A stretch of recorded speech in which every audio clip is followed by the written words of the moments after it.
Saat ini Indonesia berada dalam momen yang sangat menentukan. Berada di tengah beragamnya tantangan global, baik itu ekonomi,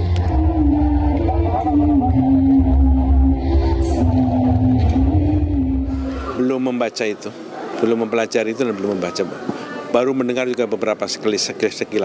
Sampai dengan tanggal 19 itu, 19 Oktober yang lalu. Jadi, Prabowo adalah presiden yang sah, Gibran adalah presiden yang sah. Mosi tidak percaya. Satu kalimat yang menggambarkan apa isi dari surat sakti yang konon ditandatangani oleh 103 jenderal, 73 laksamana, 65 marsekal, dan 91 kolonel ini. Sekilas tampak tuntutan biasa.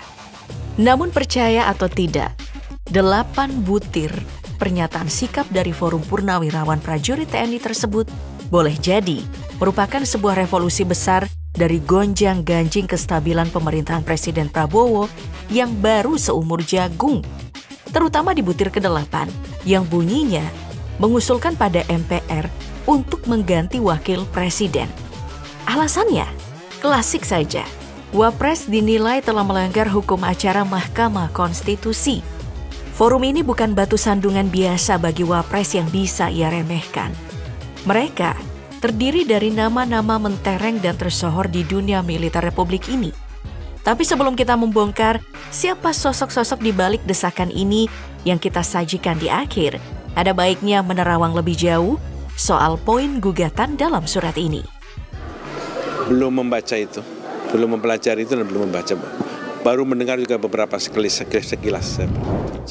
Forum Purnawirawan TNI menekankan bahwa desakan untuk pencopotan Wakil Presiden Gibran Rakabuming Raka karena menganggap putusan Mahkamah Konstitusi terhadap pasal 169 huruf Q Undang-Undang Pemilu telah melanggar hukum acara MK dan Undang-Undang Kekuasaan Kehakiman. Dari narasi butir tersebut bisa diinterpretasikan bahwa ada ketidakpuasan terhadap putusan tersebut dan tidak adanya pengakuan dari organisasi yang menampung para pensiunan militer ini terhadap eksistensi Wapres Gibran. Ya, memang, butir ke-8 ini bukan satu-satunya desakan dari pernyataan sikap ini.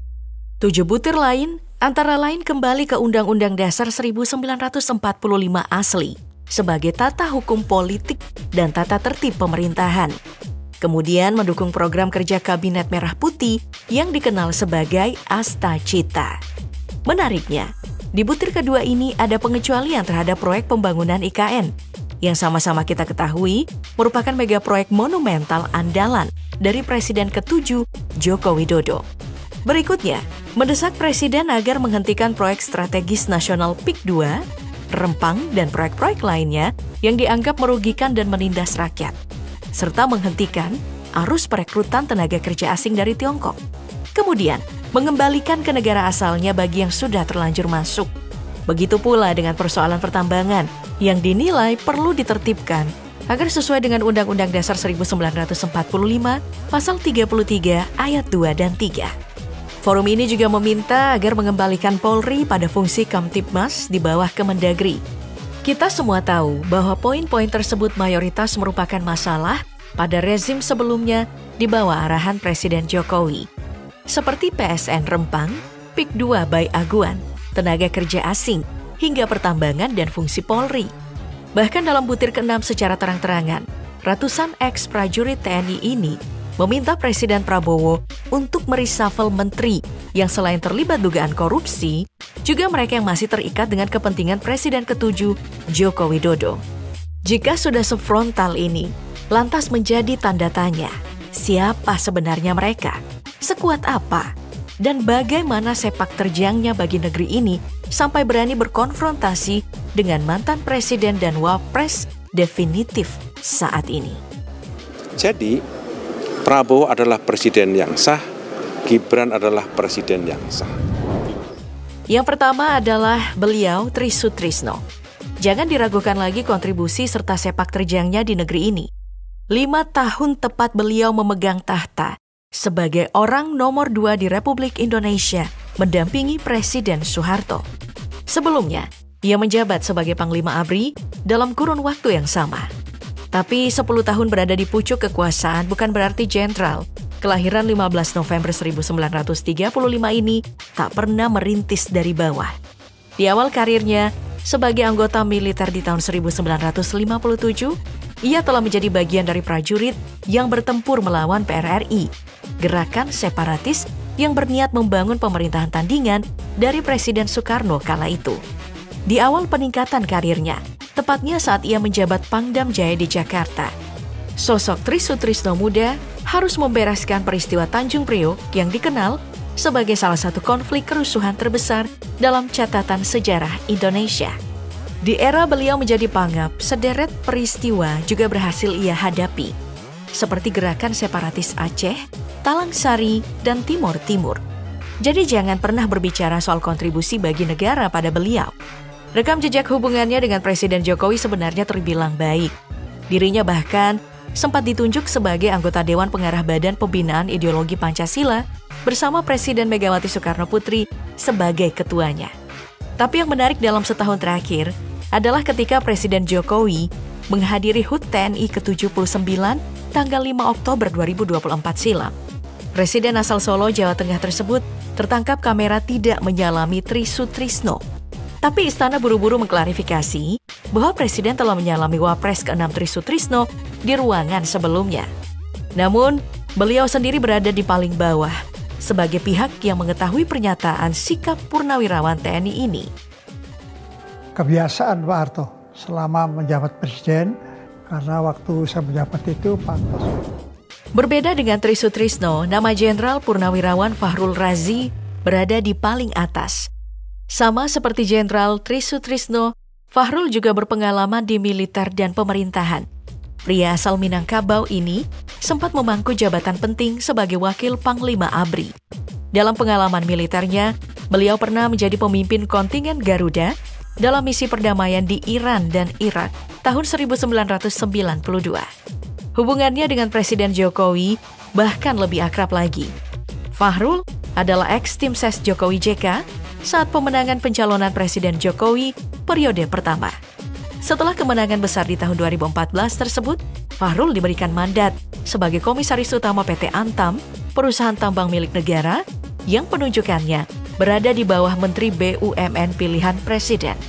Tiba di periode kedua, kepemimpinan Presiden Jokowi, Fahrul ditunjuk sebagai Menteri Agama. Namun alih-alih menyelesaikan satu periode, beliau malah di-reshuffle hanya 1 tahun semenjak dilantik. Bapak, kenapa sih Bapak diangkat jadi Menteri Agama? Bapak kan tentara. Letnan Jenderal Purnawirawan Tiasno Sudarto adalah salah satu tokoh penting militer Indonesia di era transisi reformasi.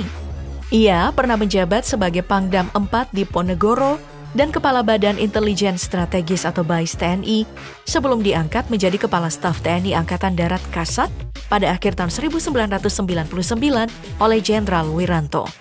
Masa jabatannya sebagai Kasat berlangsung di tengah tekanan besar reformasi, ketika militer harus menyesuaikan diri dengan tuntutan demokratisasi dan penghapusan dui fungsi ABRI.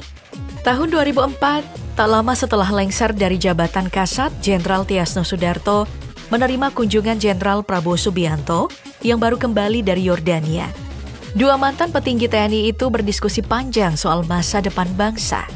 Dalam pertemuan itu, Prabowo menyatakan niatnya mendirikan partai politik. Tiasno merestui, namun menolak terlibat langsung selama Undang-Undang Dasar hasil amandemen masih berlaku. Keduanya sepakat, Prabowo akan berjuang dari dalam sistem, Tiasno dari luar. Kini, Prabowo telah menjadi Presiden Republik Indonesia. Maka, menurut Tiasno, sudah saatnya janji lama itu ditepati, mengembalikan negara ke Pancasila dan Undang-Undang Dasar 1945 yang asli demi keselamatan NKRI. Tapi kalau sudah tahu itu, segeralah kembali ke jalan yang benar. Janganlah saling salah. Laksamana Purnawirawan Slamet Subianto menjabat sebagai Kepala Staf TNI Angkatan Laut atau Kasal dari Februari 2005 hingga November 2007.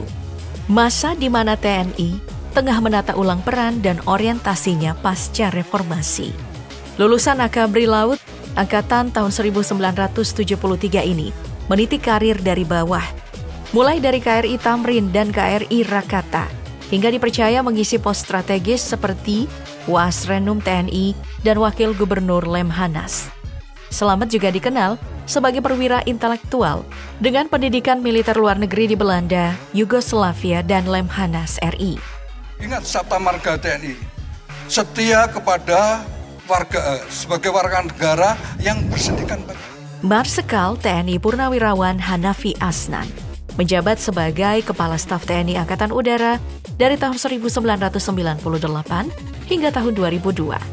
Masa genting ketika Indonesia menghadapi krisis multidimensi dan reformasi besar-besaran di tubuh militer.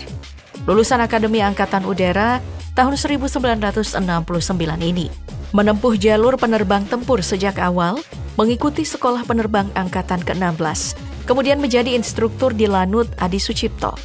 Ia dikenal sebagai figur teknokrat militer dengan rekam jejak pendidikan mulai dari Sekau hingga kursus manajemen pertahanan.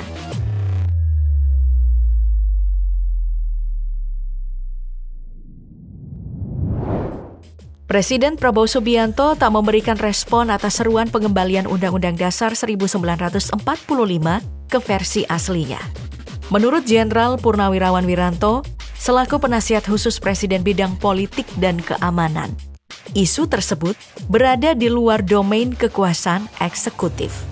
Wiranto menegaskan bahwa Indonesia menganut sistem trias politika, pemisahan kekuasaan antara eksekutif, legislatif, dan yudikatif.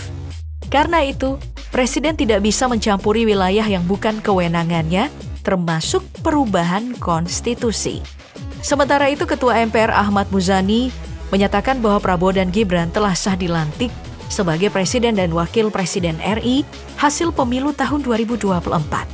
Ia menegaskan legalitas keduanya berdasarkan putusan Mahkamah Konstitusi dan pelantikan resmi oleh MPR.